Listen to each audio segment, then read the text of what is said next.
I have worked as a truck driver since I turned 25, and throughout my career, I have driven a lot at night and experienced some strange situations. I made deliveries for various different companies, and often I had to cross the state to make the deliveries. Wooden furniture made up the majority of the cargo, and the roads were deserted, taking several hours.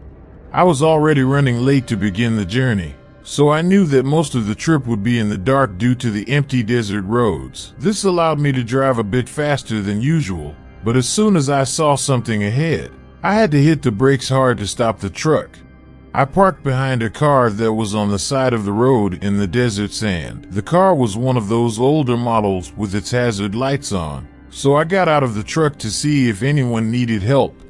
I approached the car and tapped on the window, but there was no response. I leaned in and checked all the windows, confirming that there was no one inside.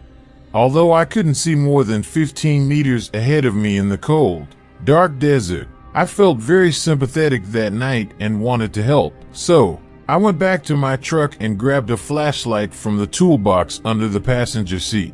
It was a tactical flashlight with a light so bright that it hurt your eyes if you pointed it directly at your face. Perhaps I hadn't noticed it before because the gas station's parking lot was covered in sand and blended in with the desert. I couldn't see the concrete floor of the station properly, and the abandoned building next to it was old and probably used to be a convenience store in the past.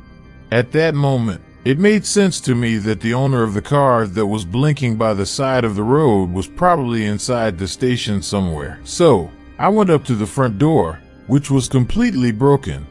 My flashlight illuminated a good part of the place, and it looked like one of those convenience stores you can find at most gas stations. It was no surprise that the store hadn't survived on such a low-traffic road. I shouted, asking if anyone was inside, and announced that I was there to help. I heard an echo in that place, which gave me goosebumps. Then I heard a noise coming from the other side of the store, which seemed to be a shoe rubbing against the concrete floor. The sound was coming from some shelves that must have been full of drinks or snacks. I shouted once again, offering help. I clearly understood what the whisper had said, but I couldn't understand why this person would say that.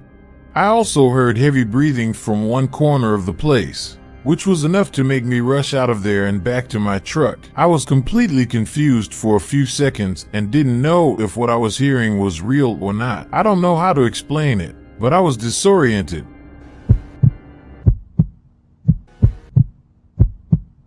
I worked as a truck driver for different companies for 10 years. 3 years ago, I was working for a storage company making deliveries. I was driving a heavy-duty truck, and it was in that vehicle that I was driving on April 10th.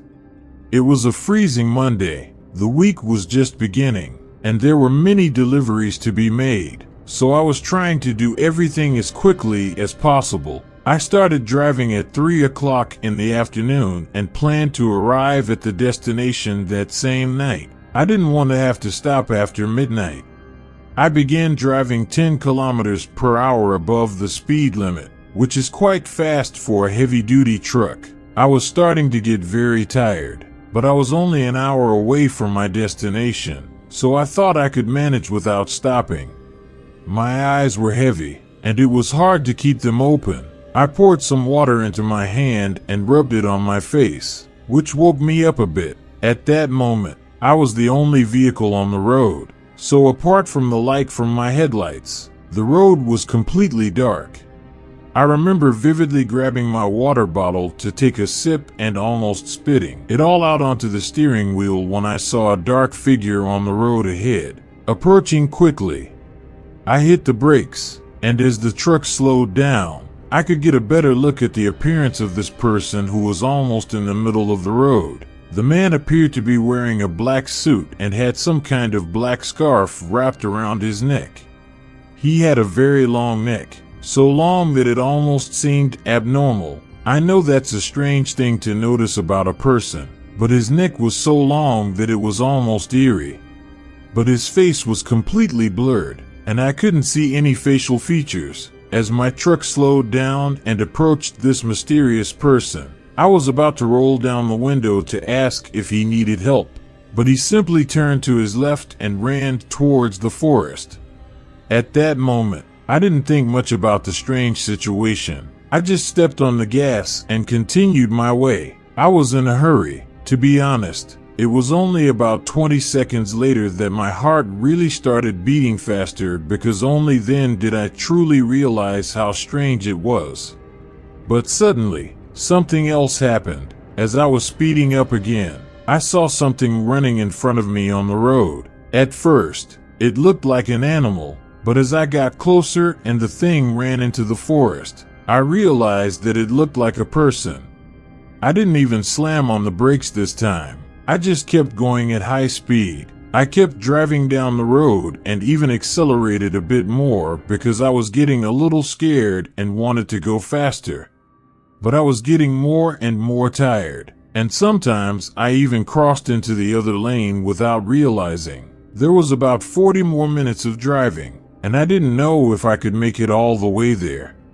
I started looking for a good place to park and eventually spotted a small land entrance. I went into that dirt area with my truck, pulled the parking brake, leaned my seat back, and closed my eyes.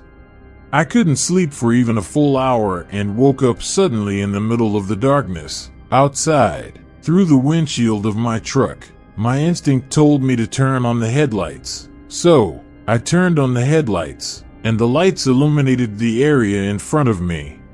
But there was something in front of me, the same man with a black scarf that I had spotted in the middle of the road. But now, I could see his face more clearly. He had a very wide smile in his eyes. He looked directly at me through the windshield. With my heart nearly bursting out of my mouth, I started the engine and got out of there as fast as possible. I didn't know what to think. How was it possible that he had walked 20 kilometers from the place where I had first seen him? I didn't stop again that night until I slept in the parking lot there and woke up early the next morning. When I woke up, the only logical explanation I could think of was that my tired mind had played tricks on me because I had seen several strange things that night. But I had never heard of hallucinations being so vivid and terrifying. I have never again experienced anything like what I experienced that night, and the fact that it seemed so real is what haunts me to this day.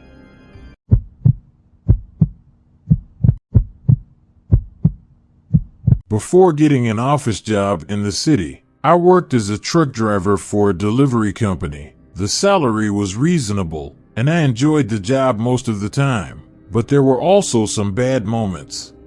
It was 2012, and I had been out of college for 2 years. I was working from 11 in the morning until 7 in the evening on a Wednesday. We were in the dead of winter, so the day darkened around 5:30 in the evening. I didn't live in a privileged part of a big city. I lived in a small town that wasn't very pleasant.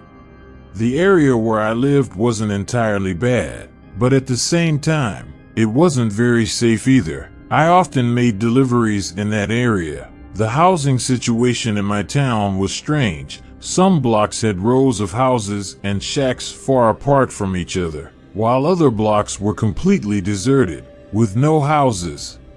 This resulted in fewer deliveries for me because the houses were so far apart that each delivery took longer than usual.